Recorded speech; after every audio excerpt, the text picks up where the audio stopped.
Hey everybody, this is Wendy over at Wendy's Way. I decided that in the middle of my rat race today, with my little do-raggy on, I am going to take a walk out in the big yard with the dogs. But I just wanted to show you one thing real quick. This tank behind me is our water catchment for the garden. We put it under the rain gutter on the side of the house. We still need to run the line down. It blew off in a thunderstorm the other night. But as you can see, we haven't had much rain lately, but just one brief thunderstorm gave us about 2/3 of a tank of water, which is awesome. We're at the top of the berm.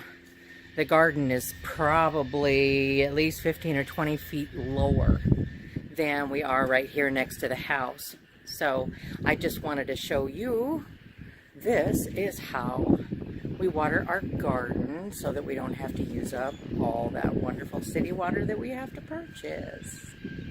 I'll be showing you more here shortly. Okay, just want to show you my playground. This is the water catchment I was just showing you, along with the pipes that we need to reattach up at the roof so they can drop down into the water catchment. I have come through a gate and our privacy fence that's in dire need of some cleaning and treatment. And here is the beginning of my playground. This is a brand new grow bed that we put in last year. I still need to throw some rebar down in those holes and some satcrete probably down inside. What you see is what was left after my rain gutter grow system last year. Probably not the best starting point, but you know, it's gonna give a base that'll let water go out because that's potting mix rather than potting soil. I'll run a fork through it now that it, you know, it had rain, or I mean snow piled on top of it all winter. But anyway, this is the big lot attached to our house lot that we put a chain link fence around when we moved back to Iowa 5.5 years ago.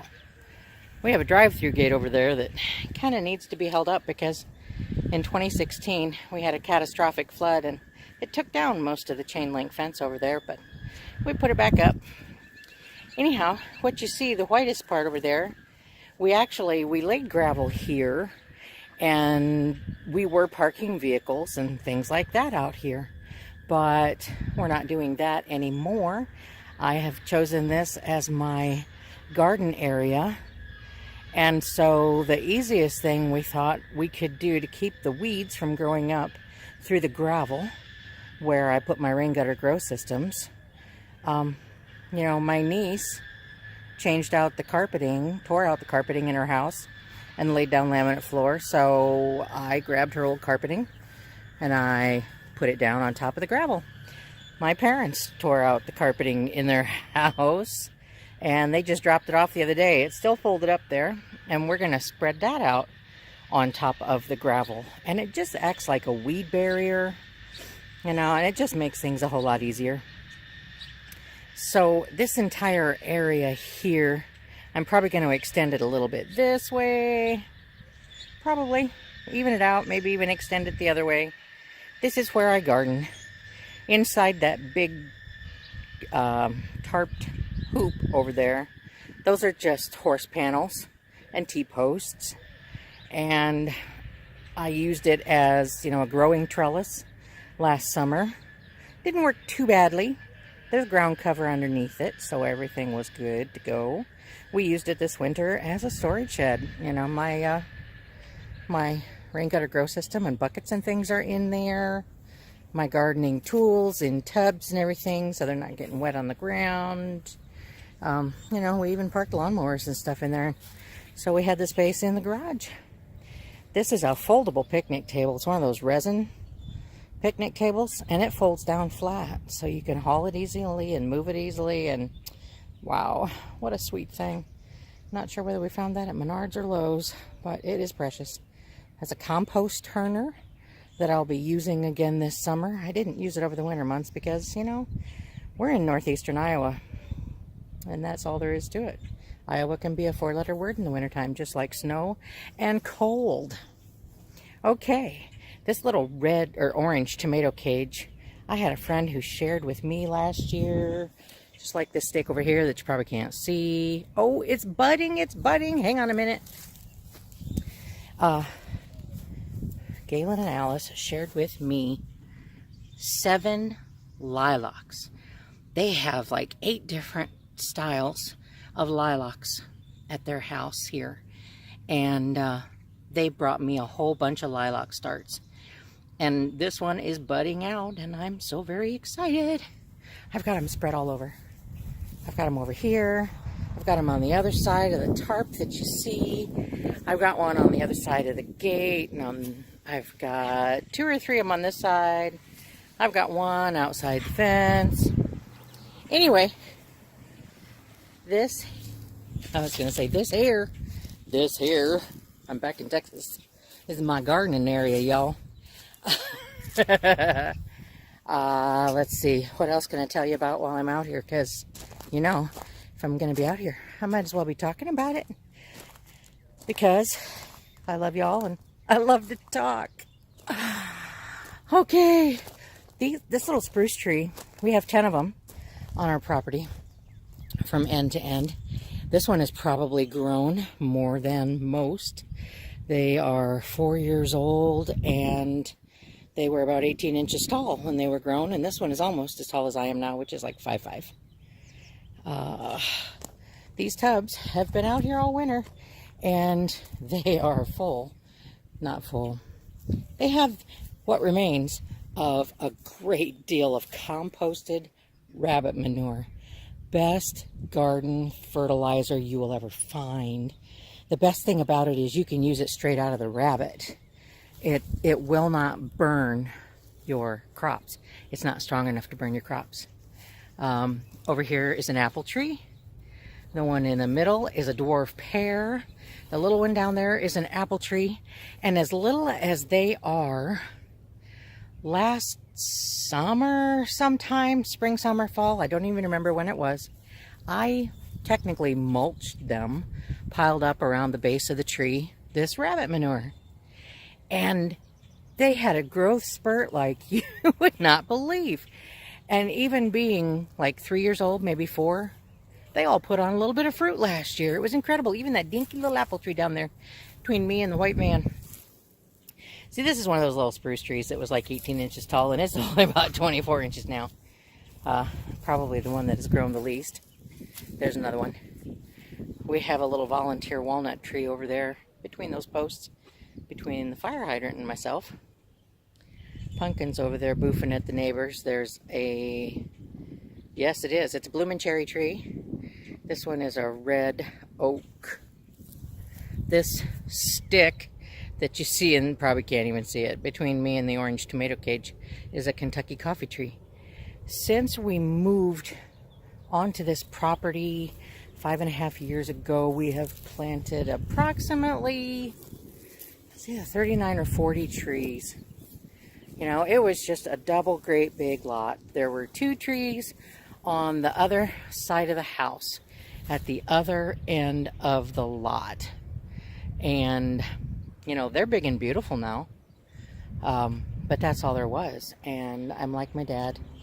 I like trees. I like shade. I like growing things. It's a newfound passion.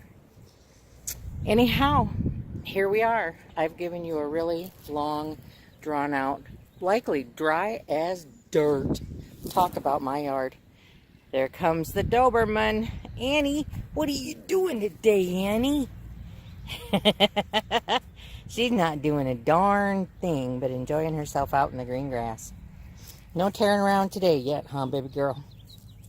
Pumpkin over there by the fence, you know, she looks like a purse dog, but don't let her fool ya. A couple years ago, Frodo found a nest of bunnies out here, and Pumpkin dug in right behind him, grabbed one of these little bunnies that was bigger than her head. It was already growing fur, and she picked it up and she was carrying it across the yard and trying to keep it from me, you know, like a a toddler who's got their hand on something that you don't want them to have their hand on, and you say their name and they run as fast as they can. That's what Pumpkin does. She's an 11-year-old Shih Tzu poodle that weighs 7 pounds, and she's a lion when it comes to being a predator. All right, Annie, you can still almost see the rabbit manure mulch that we put around the blooming cherry tree. Anyhow, this is my playground, and I love it.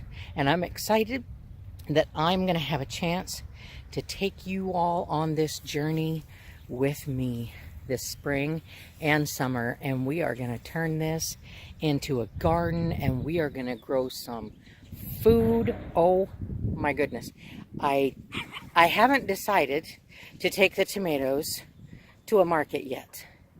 I might just grow the snot out of them, can as much as I possibly can, and share the rest with friends and family. All right, what are we barking at now? Oh, there's trash in the fence, Mom. Oh, was there a cat over there, Pumpkin? What you yelling at, Pumpkin? Oh, no. Anyhow, I pray that you all are having as beautiful a day as we are. It's probably 60-ish today, maybe low 60s. Oh, and we just haven't had enough of this yet. It just doesn't get old. You know, I feel sorry for my neighborhood because I'm out here romping around in what would be called gym shorts and a t-shirt. You know, I'm wearing my Tractor Supply boots because my ankle is still fragile from the foot surgery. I am a sight to behold, but you know what? I feel good. I am inspired. The good Lord's got me on a roll, and I'm going to take full advantage. Oh, this poor old carpet. Boy, it's going to do me a lot of good. We might even put that face down. Who knows? Oh, yeah, one more thing. Dad also brought me these awesome big planting pots. He grew a lot of tomatoes and things in these. They have this amazingly amended soil, and oh boy, yes, we're going to grow it like we mean it. He also brought me all of these homemade tomato cages. They were made with animal fencing and some metal and rebar welded. Even electric fence posts it looked like on that one. Anyhow, this is my life and I love it. I thank you for joining me in my big old yard today and listening to me rave on and on about my playground. I just get so excited by it, you know. God made such a beautiful earth for us to enjoy, and I intend to glean every little bit that I can from what He has offered me. He's been holding my hand big time this week. You know, it's crunch week before my first big show as a promoter, and He has just been picking it up and putting it down in front of me. You know, I'll have a vendor back out who was committed from months ago, and before the day is over, I'll have another vendor that I've never heard of contact me looking for a space. And, you know, every idea that He's given me toward doing it, you know, He's just been opening the doors. And so excited about it. I'm so excited about it.